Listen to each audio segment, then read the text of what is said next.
Adventist World Radio, the voice of hope. Radio Adventista iraisam pirenena, miaraka amin'ny feo fanantenana.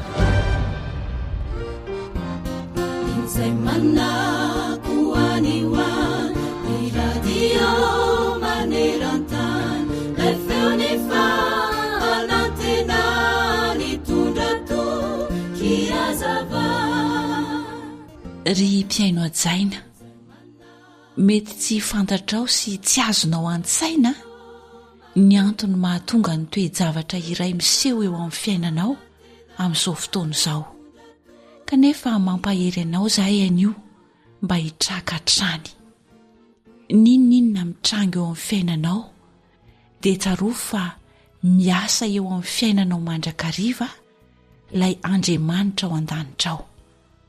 Manana finoana toy izy ohatrany ny fanaovanao ny soa, ny fanaovana ny marina, ny fanaovana ny tsara, satria na hoela na hoaingana dia tsy maintsy handray ny valim-pitianao ianao indray androany. Raha mombanao Jehovah, iza no sahijoro anohatra anao? Tsy misy. Rehefa mahatoky azy ianao dia anehoany zava mahagaga tokoa. Ka ninonina ary mitranga eo amin'ny fiainana ankehitriny dia mitraka, mitsiky, satria ny zavatra rehetra dia avadik'Andriamanitra hiara-miasa hasoa ho an'izay tia azy, ary tsy maintsy ho tanterahany eo amin'ny fiainan'izay rehetra mahatoky azy izany teny fikasana izany. Izao no lazain'i Jehovah mpanavitra anao dia ny iray masin'i Israely. Iza Jehovah Andriamanitrao no mampianatra anao hahita soa, sady mitarika anao amin'ny lalana tokony alehanao. Isaia 40:7, 7:10. Amen. Miteny Baiboly hanisan'andro mofonaina, raisoa ampofazamalaina, fartomotrany andro izao.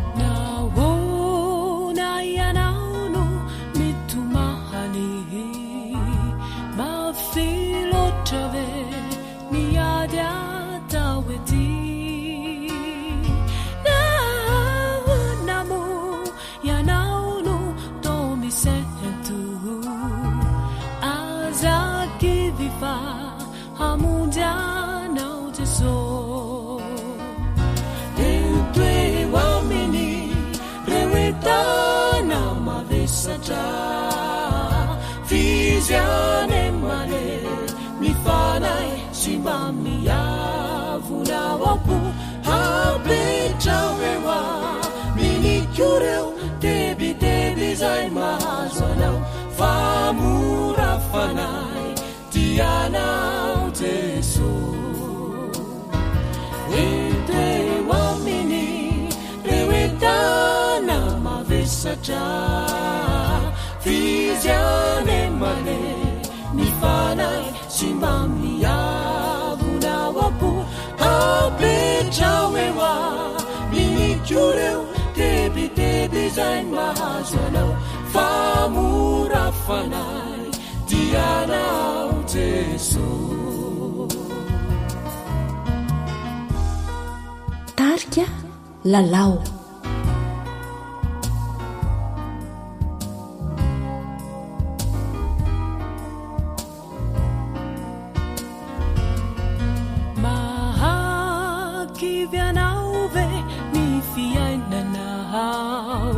Sarundrahuna niyawampuna wao mahazina fuku nilala na halehanao azakivifa hamujanao Jesu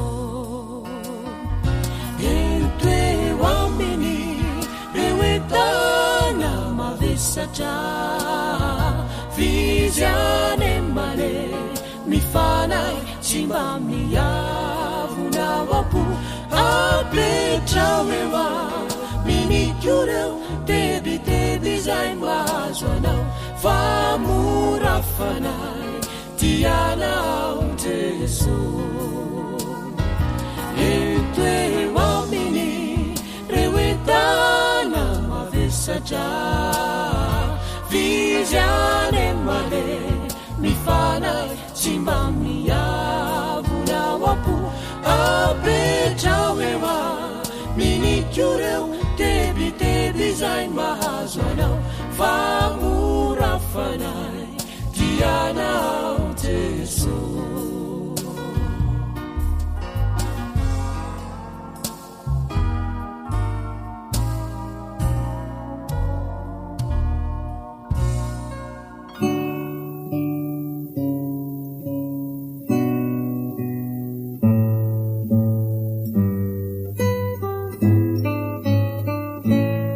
talilio amiko gety baiboly fandaharana iarahanao amin'ny feon'ny fanantenana Isaia 37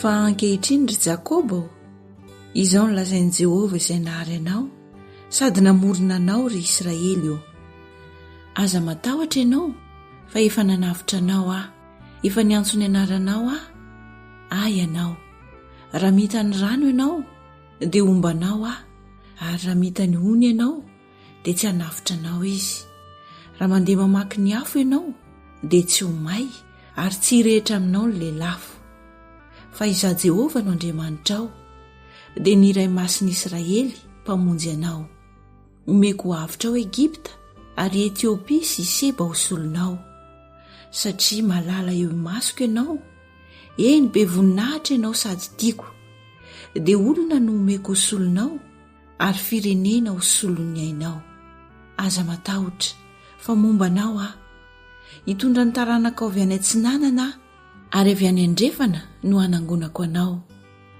ny avaratra ilazako hoe avoay ary ny atsimo hoe aza azonina alao ny zanako lahavlavitra sy ny zanako vavy avy any amin'ny farany tany dia izay rehetra nitsona amin'ny anarako sady noariako voninahitro dia izay noforoniko sy nataoko ento mivoaka ny olona jamba manamaso sy ny marenina manatsofina oka hiangona ny firenena rehetra ary oka hivory ny olombelona izy aminareo ny mahalazy zany oka ambarany amintsika ny fahiny taloha oka hoenti ny vavolombelona ny hamarina azy ary oka hiaino ireo ka hiaiky hoe marina izany ianareo no vavolombeloko Jehova sady mpanompoka izay efa nofidiako mba hafantaranareo sy inonareo ka ho azonareo tsara fa izany ho izy talohako dia tsy nisy Andriamanitra voaforona sady tsy isy andimby izaho dia izao ihany ny Jehova ary tsy misy mpamonjy afa-tsy izaho efa nilaza sy namonjy ary nanambara ary tsy nisy hafa tao aminareo dia ianareo ny vavolombeloko hoy Jehova ary izany ho Andriamanitra eny hatramin'izany andro izany izany ho izy ary tsy misy maharombaka amin'ny tanako miasa ka iza moa no mahasaka an'izany ny amindran'i Jehova fo amin'ny Israely sy ny ampodiny azy avy amin'ny fahababoana ary ny ampidinany ny fanahiny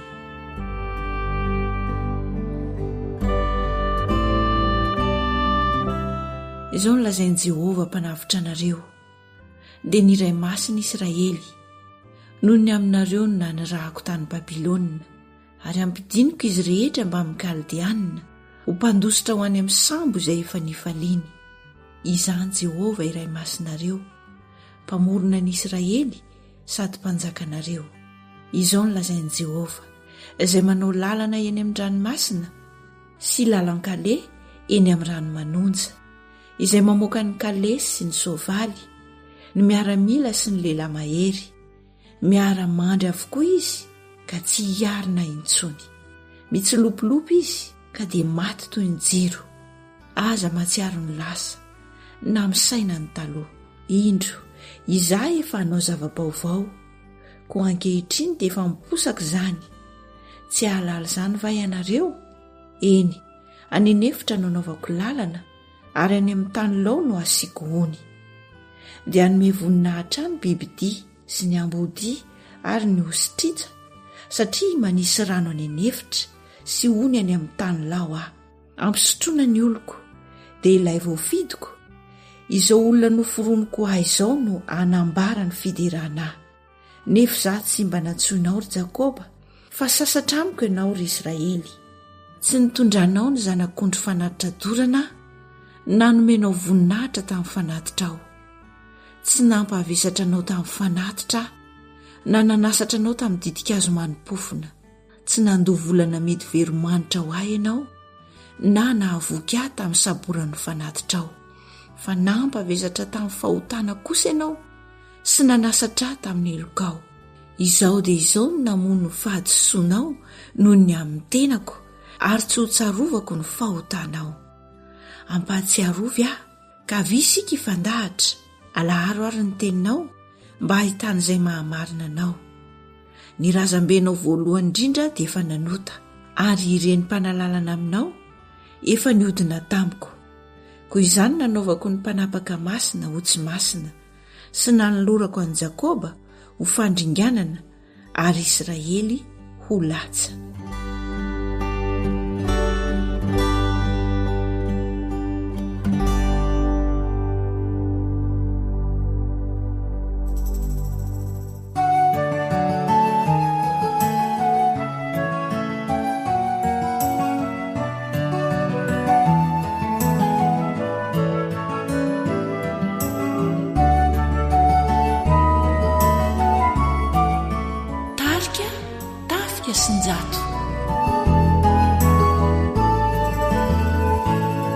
Rirainay mahery izay mpamindrafo, piaino ireo vavakay. Ianao mahalala izay mahasoa, efa tsapanay hatrizay. Isaorananao reo fitahindehibe, natolotrao ny zanakao. Tsy lalodalovany ianao fa mandre reo antsoantso sy reo talao. AWR mitondra fanantenana isan'andro ho anao.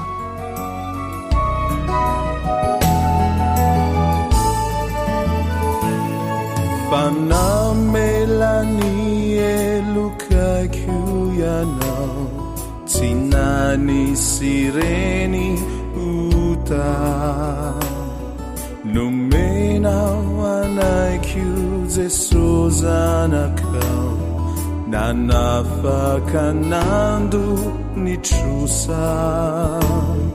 Hafalina tsy ombitratra tokoa, no indro isaurananao.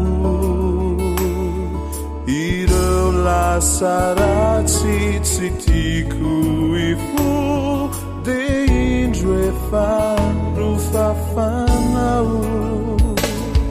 Fiderananye hoanao tompo mandrakizay. Fitahindebe ka irano asandratray. Huanitrahankasitrananye, antseza fiandriananao. Tsy lalodalovany ianao fa mandre baraiso izao hirizao. Fiderananye, wanao pitahindebe kairno asandrasay hoanao hoanitranga kasitrahananye anseza fiandriananao silaludalovananao famaze barasure zao irizao tumpo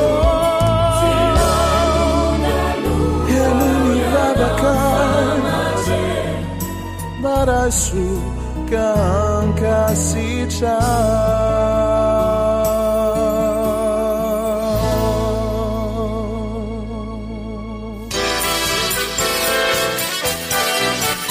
AWR manolotra ho anao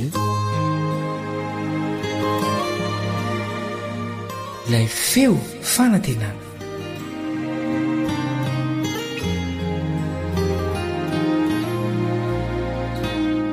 misaotra ilay raintsika izay namorona sy namonjy antsika isika fa nanome antsika tombonandro izy nanome antsika fahafahana koa miara-mianatra ny teny mandray fananarana avy amin'izany mandray fampianarana avy amin'izany mandray hery avy amin'izany mirabanao ary valy mifandray aminao amin'ny alalan'ity fampahirezana fohy tsotra ity kanefa natao ampiaritsika avy amin'ny tenin'Andriamanitra ny namanao Ilion Andriamitanso fa milohan'ny hanokafantsika ny tenin'Andriamanitra dia manasanao mba hiaraka hivavaka amiko.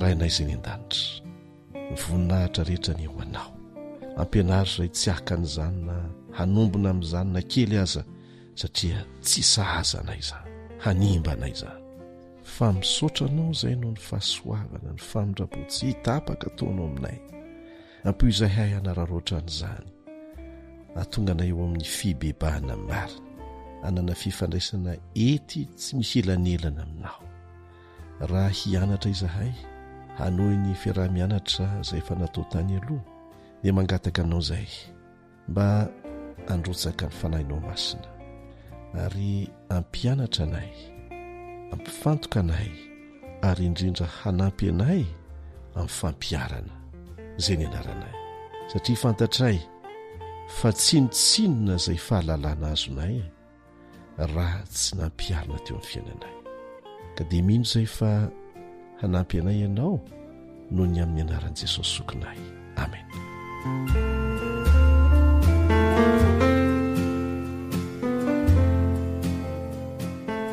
Andeha aloha ary ho tsy hevitsika vetivety ny fianarana nataontsika tany aloha hanamora ny fahazoantsika ny toy ny fiarah-mianatra amin'ny tian'io ity.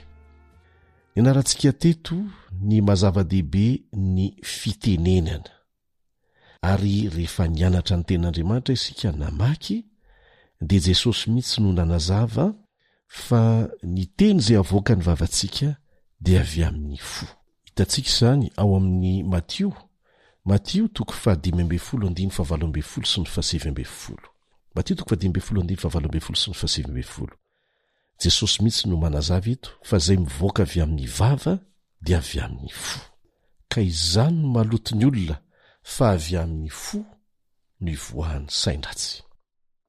Dia raha iverenantsika izay nilazain'i Jakoba dia nampieritreritra lalinantsika araka ny dikateny fototra nandikana amin'ny Baiboly. Zao no ilazany azy New American Standard Bible, Jakoba 3:7. Jakoba 3:7. Raha misy olona tsy tafitohina tsy diso amin'izay zavatra noteneniny dia olona tanteraka izy ary afaka hife ny tenany rehetra. Tsy mbola tara ilayntsika ny manazatra ny tenantsika. Dieny izao na efa lehibe ianao na mbola kely indrindrandrindra na tanora, zaro ny tenanao hisaina tsara ny amin'izay zavatra ho tenenina. Raha fehezina fitinina izany lesona noraisintsika teto dia izao: izay mahafeny fihetseham-po dia mahafeny lela, ary izay mahafeny lela mahafeny tenany rehetra. Ka misy zavatra tadiavintsika tahaka an'izany ve? tsara aloha ny alalantsika fa raha vo miteny ny baiboly hoe tandremo ny fonao, tsy milaza akory izany hoe misy ati-doha ao anatin'ny fo, fa any amin'ny ati-dohantsika ihany no mibaiko an'izany, fa ny vokany fotsiny no miseho ara-baky-teny eo amin'ny fontsika. Ny fanontaniana mipetraka zany dia hoe ahoana ny atao mba tsy hahatonga ny fo hifeny saina fa ny saina no mifeny fo. Aka ohatra mazava tsika avy amin'ny tenin'Andriamanitra. Vahaolana amin'ny toe-javatra tsy voafehy. Ao amin'ny Salamo 4:4. Salamo 4:4 mora tadidy. Tezera fa aza manota, mandehana any am-pandrianao ka mangina. Tezera fa aza manota. Azo atao zany no tezitra, kanefa tsy manota. Dia inona ny tokony atao? Satria fihetseham-po zany hatezeran'izany. Iray amin'ny fihetseham-po mpahazo antsika ny hoe tezitra. Inona ny atao mba hahatonga anao tsy hiteniteny foana na neo fihetsika tsy voahevitra? Ny tenin'Andriamanitra no manome ny torohevitra eto, mandehana ny am-pandrianao ka mangina. Mety eny an-dalana ianao ny tezitra, fa ny tanjony eto zany dia ny hoe mangina. Ka mba hahatonga anao tsy hiteniteny foana averina ihany na nao fihetsika tsy voahevitra na ndray fanapa-kevitra diso, dia aleo mangina zany rehefa mbola mafana ny fo, mbola ny fo no mitady hibaiko ny saina, dia aleo mangina. Be deaibe ny zavatra azo atao, misy amintsika miaino hira, misy mandehandeha ny anivon'ny zavaboary, misy manao fanatanjahantena, misy manaraka izay voalaza eto mihitsy hoe mandeha any am-pandriana, fa ny tanjona dia hoe mangina aloha. Fanandramana ny ainana izy ity, indraindray izay mahavita, indraindray tsy mahavita. Rehefa ratsy ny fifandraisanao amin'Andriamanitra dia tsy vita ilay izay. Rehefa tezitra loatra, aleo mangina. Rehefa faly loatra, zavatra miseho amin'ny fihetseham-po zany. Reto toe-javatra reto dia maneho amintsika hoe rehefa ny fihetseham-po zany no mibaiko ny saina, dia tsy miteny, tsy mandray fanapa-kevitra. Rehefa tezitra loatra, mangina. Rehefa faly loatra, aza mampanantena ninninina amin'olona anankiray, satria mety ho vokatry ny fihetseham-po fotsiny. Raha malahelo loatra, aza mandray fanapa-kevitra. Raha tsy ampitoromaso dia tsy voafeny zavatra tenenina, aza be resaka, lasa mora kizitina. Rehefa reraka loatra, aleo matoro mahakaina. Ary antsika tanora, rehefa tratra n'le fitiavana be loatra re tsy ela baratra iny, aza manapa-kevitra ity. Lasa miteniny tsy tokony ho tenenina, mivadika ho nenina oriana kely. Ankoatry ny fomba fifehezana ny fihetseham-po amin'ny hatezerana, dia eo koa ny resaka fitiavana.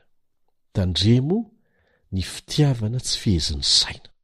Mila mity amin'ny fontsika rehetra sika, fa baikion'ny saina fa tsy baikion'ny fo. Ao amin'ny boky anankiray antsoina hoe foyer chrétien, dia izao no lazainy: halaviro tahaka ny abokana ny sentimentalisme. Raha tsoritsorina dia hoe ny fitiavana lalaovin'ny fihetseham-po, fanapa-kevitra lalaovin'ny fihetseham-po.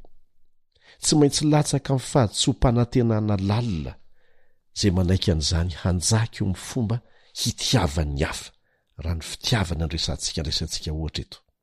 Sady hamitaka ny tenany izy no hamitaka ny hafa. Ny fonty amin'ny tena fitiavana marina dia fehezin'ny saina fa tsy ny fihetseham-po. Tsy lalaovin'ny fihetseham-po miovaova ny fitiavana marina, fa fehezin'ny saina mandinika tsara.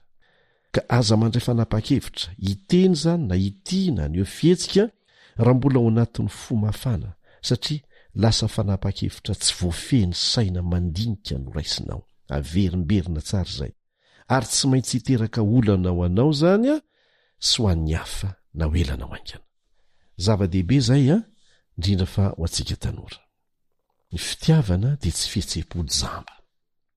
Mbola ao amin'ny foyer chrétien pejy 720 no vakitsika. Izay rehetra entan'ny fitiavana marina sy madio dia tsy jamba, ary afaka mandanjalanja tsara ny safidy sy ny zavatra ataony.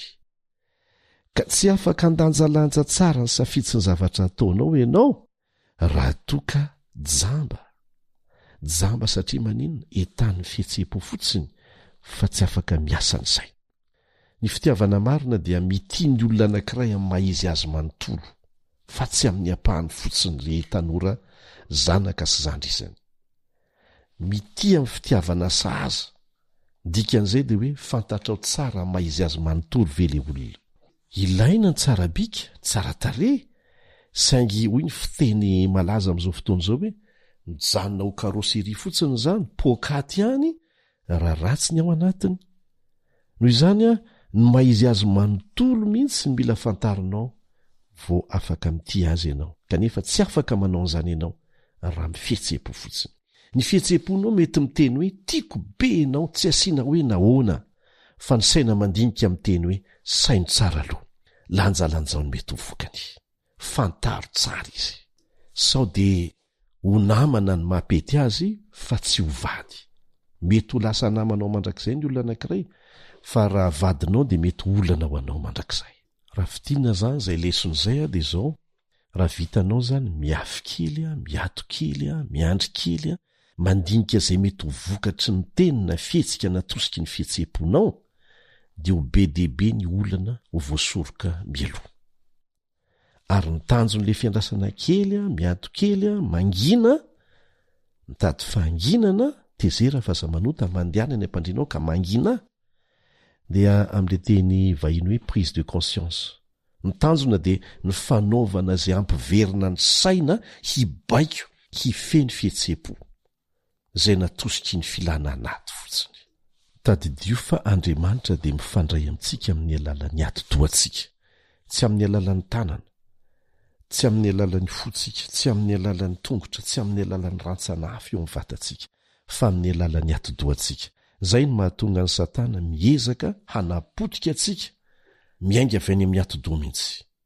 Mampitandrina manokana atsika tanora, zay miankin-doha amin'ny drogy na miankin-doha amin'ny zava-mahadomelina hafa. Satana tia hanapotika ny ati-dohantsika, zay fitaovana ifandraisan'Andriamanitra amintsika. Amin'ny alalan'ny ati-doha no iasan'ny fanahin'Andriamanitra hanampy atsika hifesy hibaiko ny vatantsika rehetra. Zany no anisany mahatonga atsika mandray fanapa-kevitra diso matetika, satria tsy ny saina no mifeny fo, fa ny fo no mifeny saina. Rary ny loatra raha mampitandrina atsika ny ten'Andriamanitra ao amin'ny obolana 4:13 hoe tandremo ny fonao mihoatra noho izay rehetra tokony ho tandremana, fa avy ao amin'ny havian'ny aina. Nahoana izy no miteny hoe mihoatra noho izay rehetra tokony ho tandremana? Ao anatin'izany ny didy 10, satria tsisy zavatra ho voatandrinao mihitsy zany rehefa ny fo no mibaiko, fa tsy ny saina voafehin'ny fanahy masina. Ny tompony ampianatra antsika ny fomba ampiarana an'izany isan'andro. Tsy mbola misy tanteraka amin'izany. Za miteny aminao zao dia mbola manezaka mafy indraindray eo mahavita indraindray tsy mahavita. Fa ny tsapako rehefa goragora ny fifandraisana amin'Andriamanitra tsy dia tsara, dia tsy mahavita ninina ianao. Araka ny lazain'i Jesosy hoe raha misaraka amiko ianareo dia tsy mahay manao ninina. Ny tompony omba ny tsirairay amintsika amin'ny fanandramana atao, satria mahakasika ny fiainantsika andavanandro mihitsy ny fianarana nataontsika teto androany. Amen.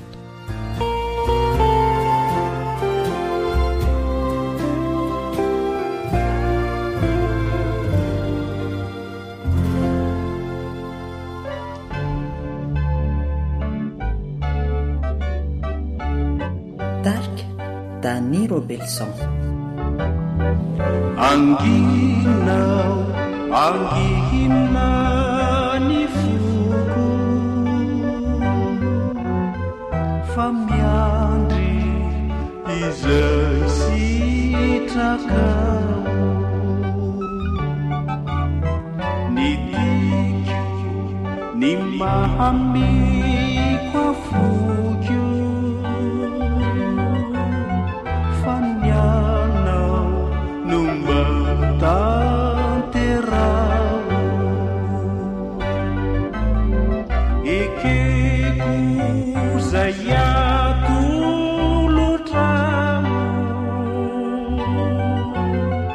pandatra endritsito na mahamina mangidy zany, ekeko tsisy antratrakory.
radio feo fanantenana.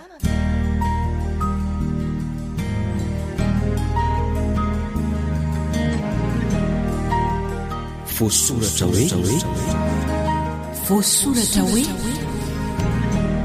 voasoratra hoe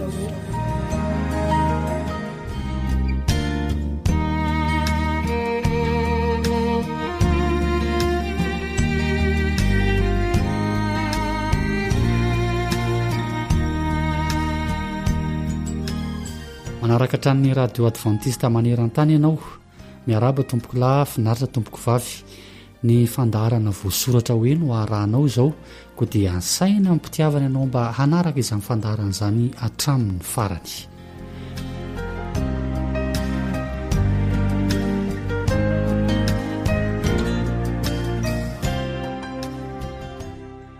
mialohan'ny andiniantsika ny loha hevitra izay hiarahantsika mianatra eto indray dia asaina mpitiavana ianao mba hivavaka. Andriamanitra raha n'izy any an-danitro misaotranao izahay satria mbola nomenao fotoana ahafahanay mianatra sy mandinika ny teninao indray.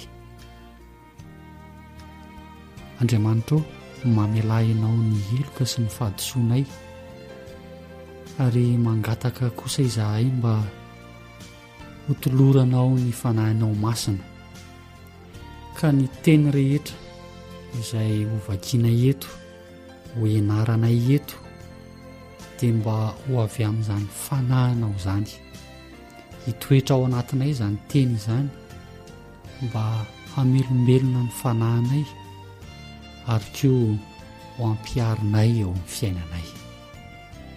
Tonononay sy angatahana amin'ny anaran'i Jesosy izany vavaka izany. Amen.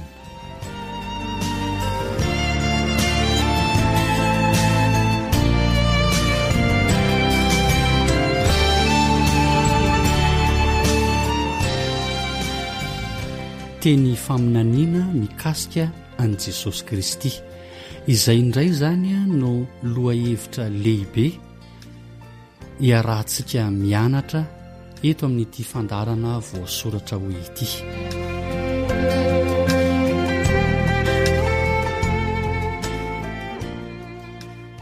Teny faminaniana mikasika an'i Jesosy Kristy. Izay indray zany no loha hevitra lehibe iarahantsika mianatra eto amin'ity fandarana voasoratra ho ity.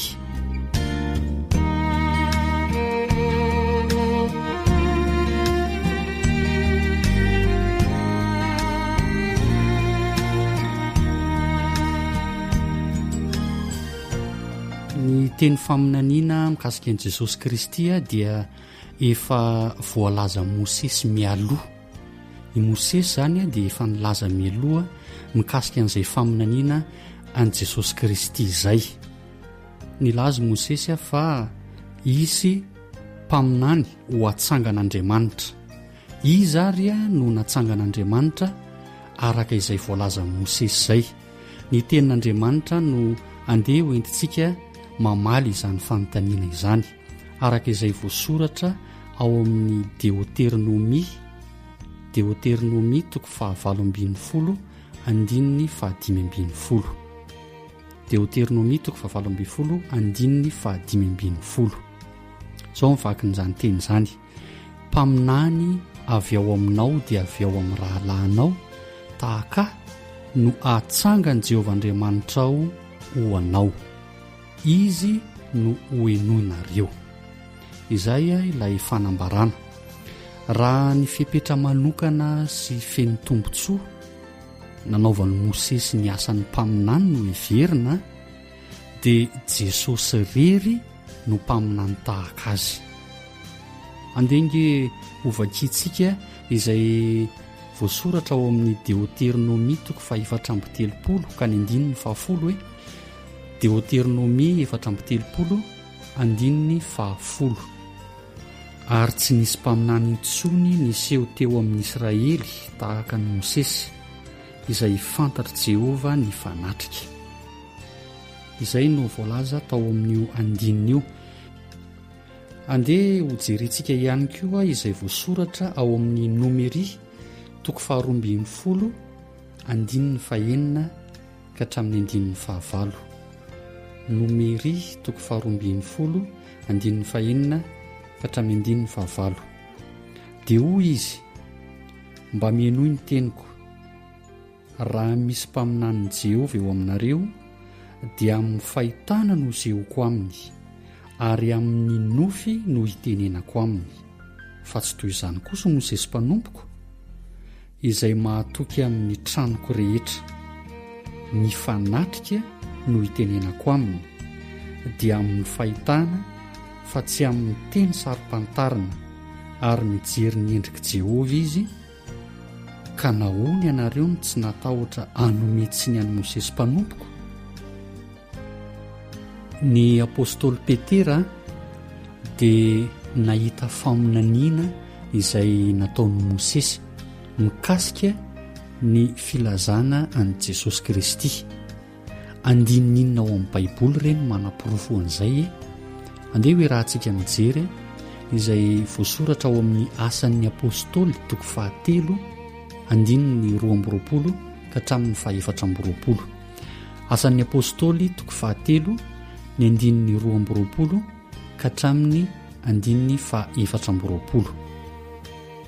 Fa Mosesy nilaza hoe mpaminany no natsangan'i Jehovah Andriamanitra ho anareo avy amin'ny rahalahinareo tahaka ahy. Izy no hoenonareo amin'izay rehetra ho lazainy aminareo, ary izay rehetra tsy hiaino izany mpaminany izany dia ringana tsy ho eo amin'ny olona. Ary ny mpaminany rehetra koa hatramin'ny Samoela sy izay manarakaraka, na iza ny teny dia manambara izao andro izao. Izay no andininy nahitana filazana fohy an'i Kristy tamin'ny faminaniana nataon'i Mosesy araka ny voalazan'ny apôstôly Petera. Fa inona avy ireo famantarana nampiasain'ny Balama mpaminany ilazana ny fahatongavan'ny Mesia? Inona avy ireo famantarana nampiasain'ny mpaminany Balama mba ilazana izany fahatongavan'i Jesosy izany?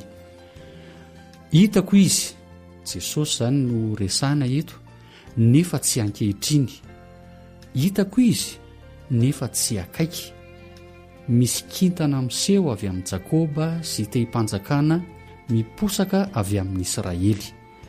Izay no voasoratra ao amin'ny nomeria toko 4 ka ny 17. Hitako izy nefa tsy ankehitriny, milaza ny zavatra mbola ho avy, faminaniana izany. Tazako izy nefa tsy akaiky, mbola faminaniana ihany koa izany. Misy kintana miseho avy amin'ny Jakoba sy te-hipanjakana miposaka avy amin'ny Israely. Izany hoe filazana ny zavatra mbola tsy tanteraka zany no raiketin'ity toko sy andininy ao amin'ny nomeria toko 4 andininy 17 ity. Inona avy ary zany ireo famantarana nampiasain'ny Balama mpaminany ilazana ny fahatongavan'ny Mesia? Hitako izy zany hoe mampiasa maso zany. Misy kintana miseho, milaza izany fa ny kintana ihany koa dia nampiasaina mba ho famantarana ilazana ny fahatongavan'ny Mesia. Te-hipanjakana miposaka, ny te-hipanjakana ihany koa zany dia nampiasaina mba ilazana ny fahatongavan'ny Mesia araka ny voalazan'ny mpaminany Balama. Fa andininy aiza ao amin'ny Baiboly kosa no ahitana ny famantarana manambaran'i Jesosy? Andininy aiza ao amin'ny Baiboly no ahitana ny famantarana manambaran'i Jesosy? Andeha ho jerentsika izay voasoratra ao amin'ny Apokalipsy toko 2 ka ny andininy 9. Apokalipsy toko 2 ka ny andininy 9. Izaho Jesosy naniraka ny anjeliko hanambara aminareo ireo zavatra ireo ho an'ny fiangonana. izaho no solofo sy taranaky davida ny kintana mamirapiratra fitarikandro. dia hojerentsika ihany koa ao amin'ny petera 2:1 ka ny 7:20. petera 2:1 7:20 mivaky toy izao: ary manana ny teny faminaniana atao mahafiorina kokoa isika, koa raha mandinika izany ianareo dia manao tsara fa toy ny jiro mahazava ao amin'ny fitoerana maizimaizina izany, mandra-pahazavan'ny andro ka miposaka ao am-ponareo ny fitarikandro. Izay no fanambarana izay nambaran'i Mosesy mikasika ny faminaniana an' Jesosy Kristy, fa ny faminaniana mikasika ny nahaterahan'ny Mesia na ny nahaterahan'i Jesosy Kristy kosa no andeha iarahantsika mandalina eto. Nisy ve faminaniana mikasika ny nahaterahan'ny Mesia? Isaia dia nilaza mikasika izay fahaterahan'ny Mesia izay. Mbola tsy teraka akory Jesosy Kristy dia efa nilaza mialoha izany ny mpaminany Isaia. Izao no voalazany ao amin'ny Isaia 7 ka ny 4:20. Isaia 7 4:20. Ary noho izany dia ny tompo no hanome famantarana ho anareo, indro hanananaka ny virjina ka hiteraka zazalahy, ary ny anarany ataony hoe Immanuela. Zay no fanambarana mialoha nahaterahan'i Kristy izay nataony mpaminany Isaia. Fa tamin'ny fomba sy toe-javatra manao ahoana re no nahatanterahany faminaniana voalazan'ny mpaminany Isaia io hoe: ny Matio 1:20 ka hatramin'ny 17:20 no entintsika mamaly izay fanontaniana izay. Matio 1:20 ka hatramin'ny 17:20. Izao no vakin'izany teny izany. Ary ny nahaterahan'i Jesosy Kristy dia toy izao: rehefa nanaiky Maria renin'i Jesosy ho fofombadin'i Josefa, raha tsy mbola nivady izy, dia hita fa nitoejaza avy tamin'ny fanahy masina izy. I Maria zany. Ary Josefa vadiny izay lehilahy marina sady tsy tahanala baraka azy, dia nikasa hametraka azy mangingina. Fa raha mbola ny sainy izany izy, indro nisy anjelin'ny tompo niseho tamin'ny nofoka nanao hoe: ry Josefa zanaky Davida, aza matahotra hampakatra ny Maria vadinao, fa ny zaza ho an-kibony dia avy amin'ny fanahy masina, ka hiteraka zazalahy izy, ary ny anarany atao hoe Jesosy, fa izy no hamonjy ny olony ho afaka amin'ny fahotany. Ary izany rehetra izany dia tonga mba hahatanteraka izay nampilazain'ny tompony mpaminany hoe: indro ny virjina hitoejaza ka hiteraka zazalahy, ary ny anarany ataon'ny olona hoe Immanuela, izany hoe raha dika amintsika Andriamanitra. Mazava izay fanambaran'ny tenin'Andriamanitra izay. Efa voalaza ny mpaminany Isaia mialoha ny ahaterahan'i Jesosy Kristy na ny Mesia ho isika, tamin'ny toe-javatra tsy takatry ny sain'olombelona kanefa dia tanteraka. Araka ny teny faminaniana dia toerana aiza ary no ahaterahan'ny Mesia, aiza ny toerana ahaterahan'ny Mesia. Mika 5:1. Mika 5:1. Fa ianao ry Betlehema Efrata, izay kely tsy tokony ho isan'ny arivon'ny Joda akory, dia avy ao aminao no hivoahany izay anankiray ho mpanapaka ho ahy ao amin'ny Israely.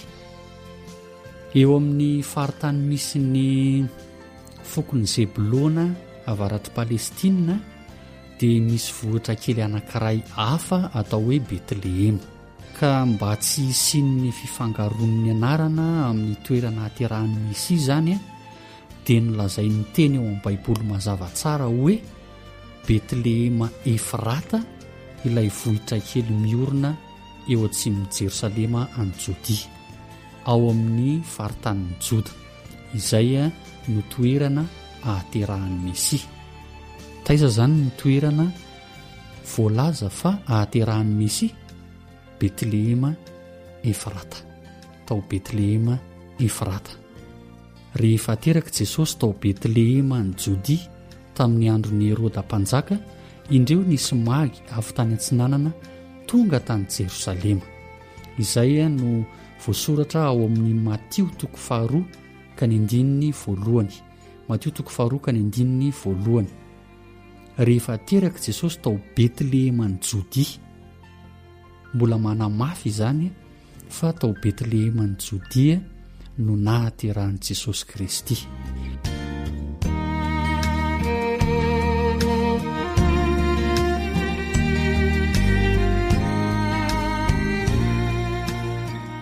Tapitra treo indray aloha ny fotoana hafahantsika niara-nianatra ny tenin'Andriamanitra tamin'ity anio ity.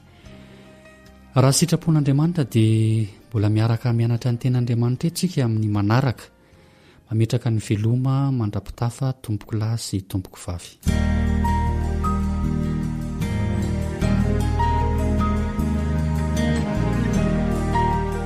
Voasoratra hoe voasoratra hoe voasoratra hoe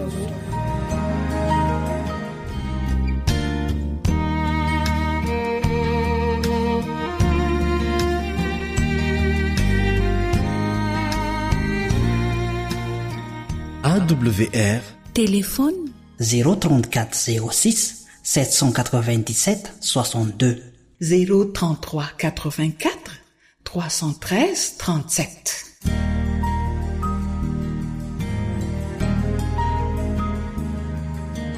Faniteninao no fahamarinana. Taridalana manokana fianarana baiboly avoaka ny Fiangonana Adventista maneran-tany. Iarahanao amin'ny radio feo fanantenana.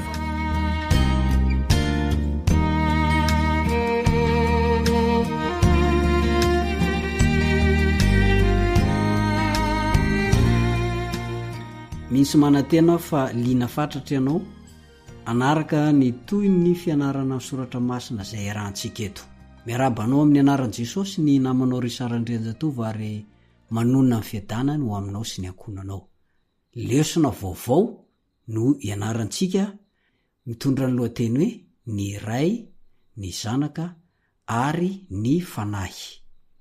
Zay no ianarantsika eto miaraka mandritra ny andro maromaro. Koa dia asaiko anao mba oliana trany ary tsy hanao tsintsinina ny fiarana tahaka izao.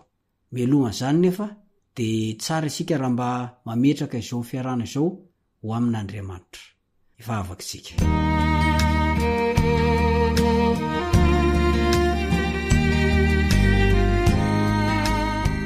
Ry rainay izay ny an-danitro, rainay amin'ny alalan'i Jesosy Kristy ianao.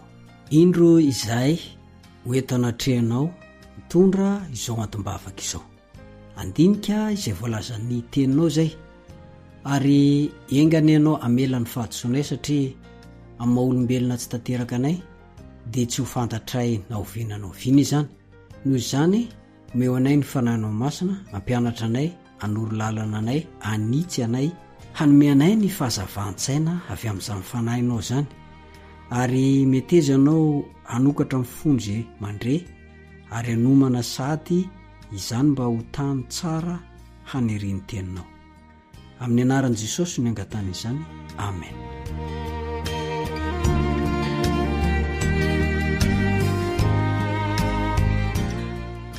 Ny ray, ny zanaka ary ny fanahy. Araka ny mazatra dia misy hatrany ilay antsontsika hoe andinin'ny fototra isaky ny mianatra toy izao isika. Ary androany dia no voalaza ao amin'ny Jaona 4:12 ny andininy fa 20 misy azy. Jaona 4:20, ny 20 toy zao mivakiny amin'ny anaran'i Jesosy. Fa ny mpananatra dia ny fanahy masina zay irain'iray amin'ny anarako. Izy no ampianatra anareo ny zavatra rehetra sy ampatsiaro anareo ny zavatra rehetra zay nolazaiko taminareo. Averiko indray mandeha. Jaona 4:20, ny 20:20. Fa ny mpananatra dia ny fanahy masina zay irain'iray amin'ny anarako. Izy no ampianatra anareo ny zavatra rehetra sy ampatsiaro anareo ny zavatra rehetra zay nolazaiko taminareo. Zay zany no ataontsika tsy enjery. Io no andininy fototra zay tsy maintsy hotadidintsika isaky miara-mianatra ny soratra masina tahaka an'izao isika. Ny Ray, ny Zanaka ary ny Fanahy. Loha hevitra maro samihafa no hita ao amin'ny filazantsarany Jaona. Ny safidy hitantara ireo famantarana fagagana i Jaona mba anehoana fa i Jesosy no ilay Mesia izay nampanantenain'ny mpaminany. Ny antso vavolombelona maro izy mba anambara ny maha-Kristy an Jesosy. Nampiasainy ny fanambarana hoe izao zay izy mba anondroana Andriamanitra an Jesosy. Samy voatonona amin'ny Jaona 1 ireo persona 3 amin'Andriamanitra 3 zay iray. Azonao jerena zany ao amin'ny Jaona 1 ny 1 ka hatramin'ny 4.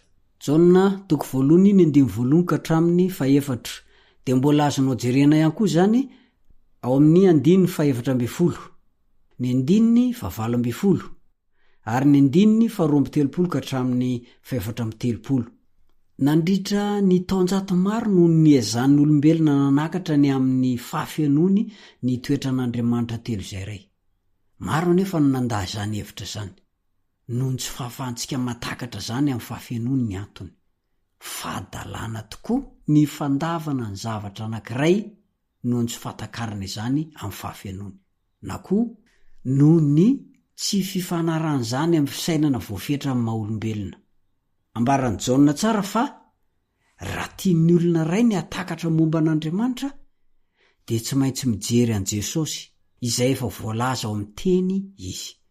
Manokatra ho antsika tontolo mpifandraisana ray vaovao zany dia ny fifandraisana eo amin'ireo persona 3 ao amin'Andriamanitra 3 zay iray.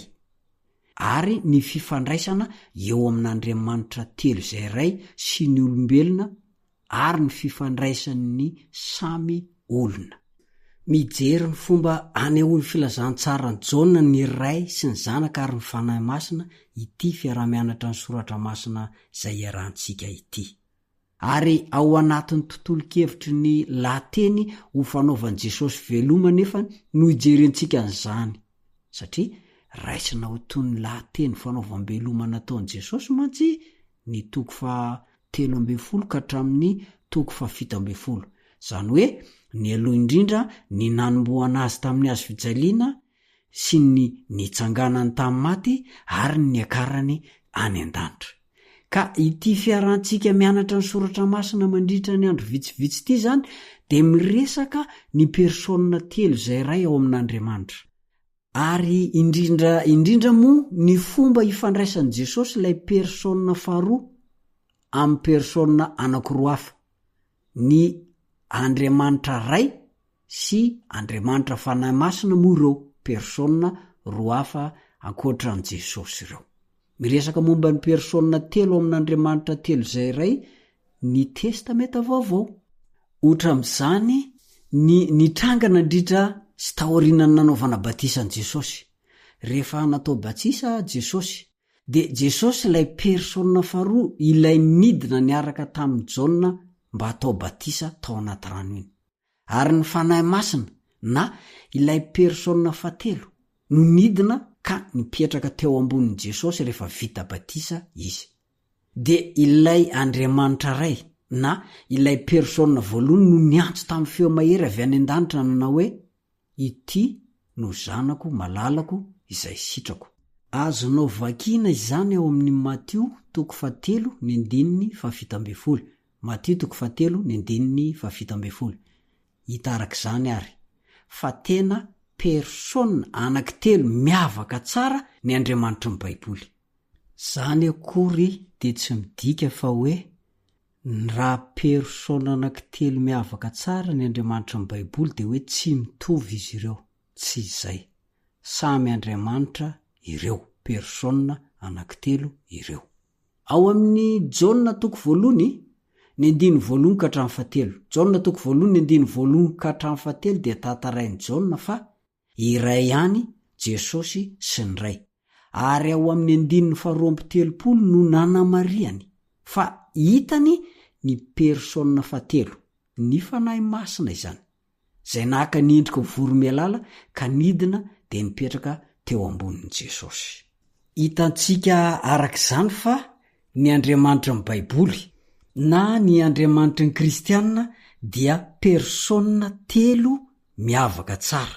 Ambaran'i Jaona fa raha ohatra hoe tian'ny olona zany ny atakatra momba n'Andriamanitra dia tsy maintsy mijery an Jesosy, zay vao voalaza ao amin'ny teny izy. Ka eto isika raha tena manaiky ny Baiboly dia izay ny tena fampianarana tena ara-Baiboly tanteraka, zay ny tena fampianarana kristianina. Mbola hitantsika moa ny toy ny rehetrarehetra io, fa aoka hazava amintsika, tokony tsy ala amin'izay voalaza amin'ny Baiboly isika.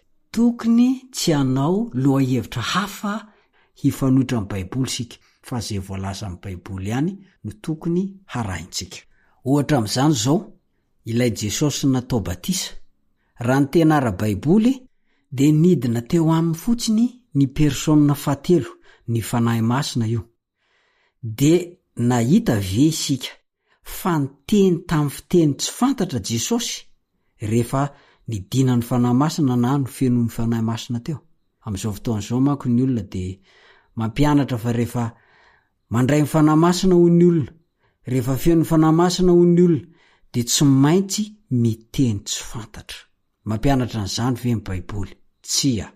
Raha Jesosy no dinintsika, Jesosy no arahintsika, izy no ankatoavintsika, zay natao taminy no tsy maintsy atao amintsika, tsy niteny tsy fantatra Jesosy rehefa feno ny fanahy masina. Dia tahaka an'izany koa ny tena kristianina marina. Koa noho izany dia zava-dehibe ny fanarantsika izay voalazan'ny Baiboly. Hatreo indray ny fiarako aminao ary manome fotoana anao amin'ny manaraka indray ny namanao Richard Andrenjatofo. Veloma tompoko.